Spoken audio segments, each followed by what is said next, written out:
दोस्तों, फिलॉसफी ऐसी बुक जो कि हमारी उपनिषद में समाहित है और ये वर्ल्ड फेमस फिलॉसफी बुक है हमारे हिंदुस्तान की। ये उपनिषद वेदा का एक पार्ट है और लाइफ को जीने की कई रहस्यपूर्ण इसमें सिद्धांत दिए हुए हैं, कई रहस्यपूर्ण इसमें उपलब्धियां दी गई हैं जीवन जीने के लिए। तो इसे ही उपनिषद कहा गया है और ये एक लाइफ सर्वाइविंग फिलॉसफी है हमारे हिंदुस्तान की। उपनिषद को 3 भागों में डिवाइड किया गया है। पहले मतलब है उप, जिसको कहा गया है नियर, नी जिसका की मतलब होता है डाउन, और शत जिसका मतलब होता है टू सिट।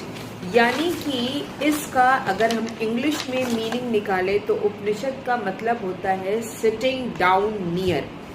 यानी कि एंशिएंट टाइम से ही, हमारे भारतीय प्राचीन इतिहास से ही हमारे इस उपनिषद पे जोर दे करके लाइफ की मिस्ट्री को सॉल्व किया गया है। और ये उपनिषद उस वक्त हमारे टीचरों के द्वारा, क्योंकि कहा जाता है कि जो फिलॉसफी सिटिंग डाउन नियर से रिलेटेड है, ये मतलब है कि उस वक्त के जो टीचर्स थे, जो गुरु थे, उनके चारों तरफ बैठ करके उनके शिष्य उनसे शिक्षा दीक्षा लेते थे। यानी यहाँ पर गुरुओं की इम्पोर्टेंस को भी बहुत बहुत महत्व दिया गया है।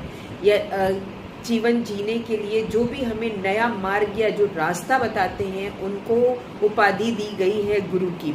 तो हमारे हिंदुस्तान में या हमारे वेद पुराणों में माता पिता से के बराबर ही गुरुओं का दर्जा दिया गया है, क्योंकि गुरु हमें वो ज्ञान देते हैं जिसमें कि हम अपनी लाइफ को, अपने जीवन को सुधार सकते हैं और उसमें हम उन सुधारों के साथ अपने आगे के जीवन को, यानी अपने आगे की लाइफ को संवार सकते हैं। तो ये जो उपनिषद है उसका मतलब था कि इंटरैक्ट विद द टीचर्स, यानी टीचर, उस युग में टीचर के चारों तरफ बच्चे घेरा बना करके बैठते थे और उनसे दी हुई शिक्षाओं को लेते थे।